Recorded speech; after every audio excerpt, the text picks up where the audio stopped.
Hello friends, welcome to my channel. இன்றைக்கி நம்ம என்ன பார்க்க போகிறோன்னா ப்ரான் கறி. நான் 1/2 கிலோ ப்ரானை ஃபுல்லாக க்ளீன் பண்ணி வச்சுருக்கேன். அது உள்ளே இருக்கிற அந்த குடல் மாதிரி இருக்கிறதெல்லாம் எடுத்துகிட்டு ஃபுல்லாக க்ளீன் பண்ணி மஞ்சள் பொடி போட்டு வாஷ் பண்ணி வச்சுருக்கிறேன். இதுக்கு தேவையான பொருளுங்க என்னென்னு பார்த்தோம்னா 2 பெரிய வெங்காயத்தை பொடிசாக நறுக்கி வச்சுருக்கேன். 2 தக்காளி, மீடியம் சைஸ் தக்காளியை நறுக்கி வச்சுருக்கிறேன். கொஞ்சம் கொத்தமல்லி, கொஞ்சம் கருவேப்பிலை. இதுதான் இதுக்கு தேவையான பொருள். மசாலா ஐட்டம்ஸ் பார்த்தோம்னா 2 table spoon oil, ginger garlic paste, அதுக்கப்புறமா 1/2 ஸ்பூன் டர்மரிக் பவுடர், 2 ஸ்பூன் குழம்பு மிளகாத்தூள், 2 ஸ்பூன் குழம்பு பெப்பர், தாளிக்க கடுகு. இதுதான் நமக்கு தேவையான மசாலா.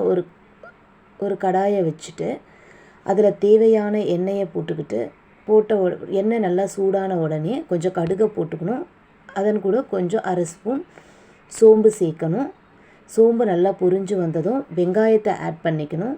வெங்காயம் நல்லா பொன்னிறமாக வதங்கி வரணும், நல்லா வதக்கணும். வெங்காயம் நல்லா வதங்குச்சுன்னா நமக்கு இன்னும் நல்லா டேஸ்ட்டு கொடுக்கும். வெங்காயம் வதங்கின உடனே அந்த ஸ்டேஜில், வெங்காயம் வதங்கியிருக்கிற அந்த ஸ்டேஜில் நம்ம ஜிஞ்சர் கார்லிக் பேஸ்ட் ஆட் பண்ணணும்.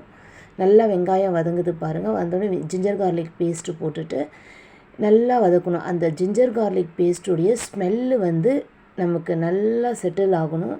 இல்லைன்னா ஒரு மாதிரி பச்சை வாசனை வந்ததுன்னா நமக்கு நல்லா இருக்காது. அதனால் ஜிஞ்சர் கார்லிக் பேஸ்ட் போட்டுட்டு நல்லா வதக்கணும் வெங்காயத்தை. அதுக்கப்புறமா அது நல்லா வதங்கி வந்த பிறகு நம்ம என்ன ஆட் பண்ணணும்னா அதில் கொஞ்சம் கருவேப்பிலை போட்டுக்கலாம். கருவேப்பிலை போட்டுட்டு அதை நல்லா ஒரு கிண்டி நல்லா எடுத்துக்கிட்டு அதுக்கப்புறமா கூட தக்காளி ஆட் பண்ணணும்.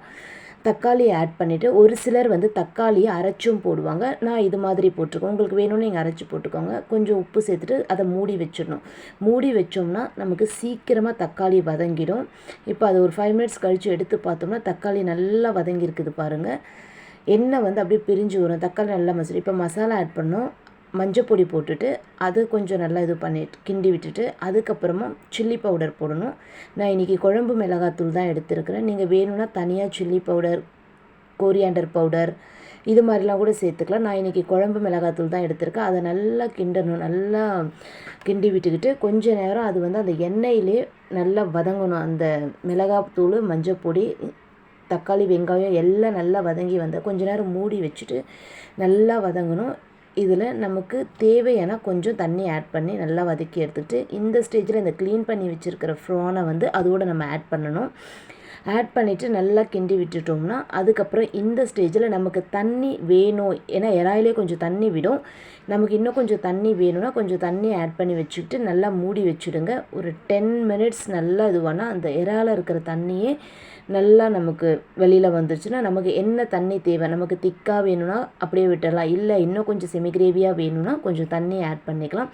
மூடி வச்சு எடுத்த பிறகு பாருங்கள் நல்லா எண்ணெய் மேலே பிரிஞ்சு வந்திருக்குதா. இந்த ஸ்டேஜில் நம்ம பெப்பர் ஆட் பண்ணலாம். பெப்பர் ஆட் பண்ணி ரொம்ப நேரம் வச்சுருக்கக்கூடாது.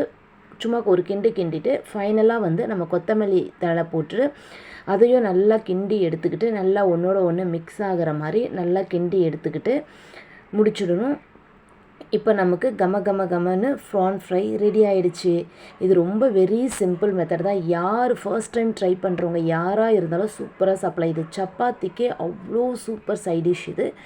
இதை நீங்கள் ட்ரை பண்ணி பாருங்கள், உங்களுக்கும் ரொம்ப பிடிக்கும். ஈஸியான மெத்தட் தான் இது ப்ரான் கறி. Thank you. Like, share and subscribe.